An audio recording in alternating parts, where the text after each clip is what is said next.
संत रामपाल जी के समर्थकों का यहाँ आने का क्या कारण है? यहाँ के जो दूर दूर से लोग आए हैं उनसे जानेंगे।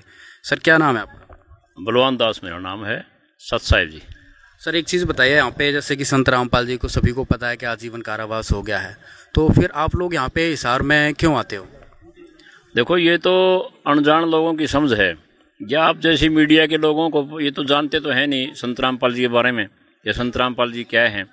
संत रामपाल जी पूर्ण परमात्मा हैं, कबीर साहिब के अवतार हैं, इनको कोई जेल कर नहीं सकता।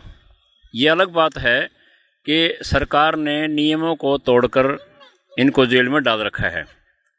समय आने पर ये अपने आप आ जाएंगे, क्योंकि इनका अपना काम है। जेल में बैठे भी अपना काम कर रहे हैं, ये भक्ति दृढ़ा रहे हैं, लोगों को नाम दान दे रहे हैं, और बहुत सारे लोग जुड़ रहे हैं, लाखों लोग जुड़ चुके हैं जेल में आने के बावजूद। अब उन लोगों से पूछोगे आप, जो नए लोग जुड़े हैं संत रामपाल जी से, वो क्यों जुड़े हैं?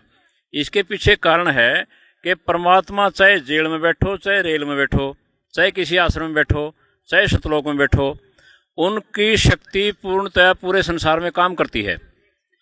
इसी तरह से जो नाम दाम ले लेता है संत रामपाल जी से, उन परमात्मा की पूरी शक्ति काम करती है। जो लाभ आश्रम में नाम देने से मिलते थे, वही लाभ यहाँ जेल में बैठे देने से भी मिलते हैं, इसलिए लोग जुड़ते हैं यहाँ पर। सर लोगों के जहन में एक प्रश्न हमेशा उठता है, कहीं पे भी बात की जाती है कि अगर संत रामपाल जी ने कुछ किया नहीं है तो फिर जेल में क्यों आए? हाँ, ये सत्य है। एक किया कुछ नहीं, 3 पुस्तकें भी लिखी उन्होंने। राष्ट्रीय समाज सेवा समिति में 3 पुस्तकें लिखी, उनमें 3-4 जजों के नाम लिखे गए हैं, जिन्होंने संत रामपाल जी के 2006 वाले जो करौथा प्रकरण था उसके तहत जेल में थे, उस मुकदमे को निपटाने के लिए या अन्य मुकदमों को निपटाने के लिए ज़मीन का था जैसे पैसे मांगे गए, और वो उस पुस्तक में लिख दिया गया। तो ये खिज थी एक जुडिशरी को। असली मामला यहाँ है।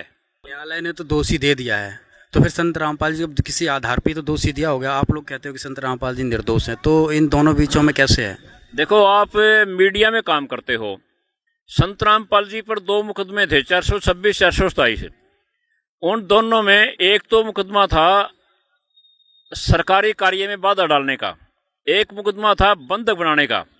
दोनों में संत रामपाल जी बरी हो गई हिसार की कोर्ट से।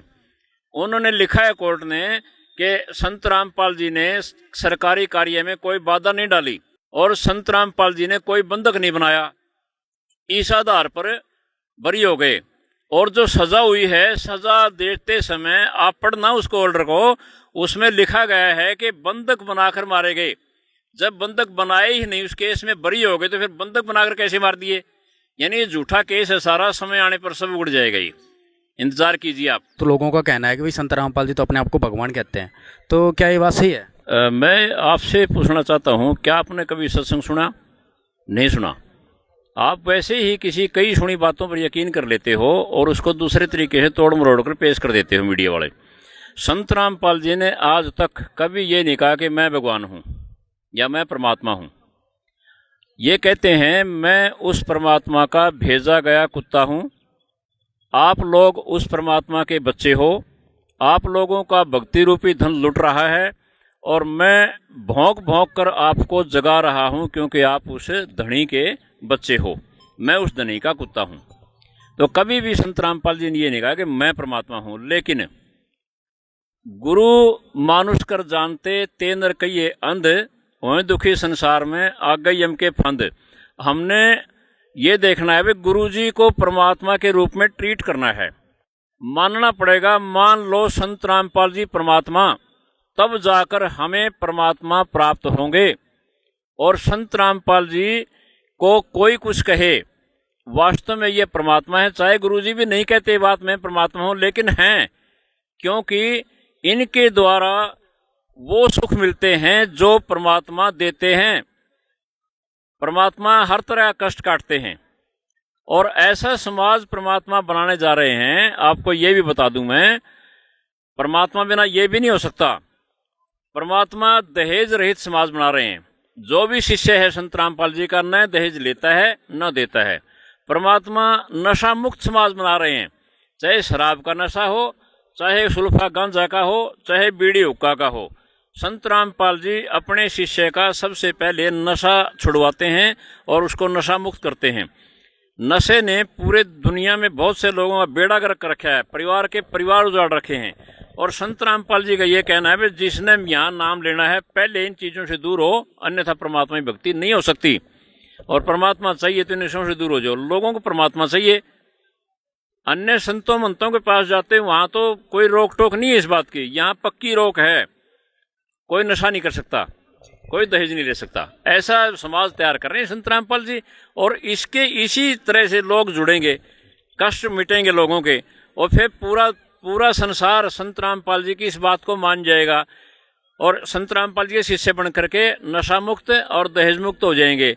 सरकार जोर लगाती है, कितने नशा मुक्ति केंद्र खोलती है। बताइए, आप सरकार से प्रश्न नहीं करते क्या कभी आप, कितने लोगों ने नशा छोड़ दिया? नशा छोड़ते हैं, वहाँ अंदर भी नशा मिलता है, नशा मुक्ति केंद्र में भी। क्या व्यवस्था है ये? क्यों पैसे बर्बाद हो रहे हैं देश के? दहेज के लिए सरकार कहती है, दहेज मुक्त करने की कोशिश करती है, मुकदमे बनाती है, बहन भाइयों का प्रेम छिन जाता है, पति पत्नियां प्रेम छिन जाता है। संत रामपाल जी के शिष्य कभी भी ऐसा झगड़ा नहीं करते दहेज के बारे में, जो है उतने में गुजारा करते हैं। संत रामपाल जी समझा पाते हैं अपने बच्चों को, क्योंकि ये परमात्मा है, परमात्मा ही सबके दिल में बैठ करके समझा पाते हैं। आमतौर पर सरकार से कितने कड़े नियम बना लो, कोशिश कर रही है, लेकिन बट ऑल इन वैन होता कुछ नहीं। इसलिए संत रामपाल जी परमात्मा हैं, परमात्मा वाले गुण हैं, और परमात्मा वाले जो लाभ हैं वो संत रामपाल जी से मिल रहे हैं। इसलिए संत रामपाल जी परमात्मा हैं, लेकिन ये खुद अपने आप को कभी परमात्मा नहीं कहते।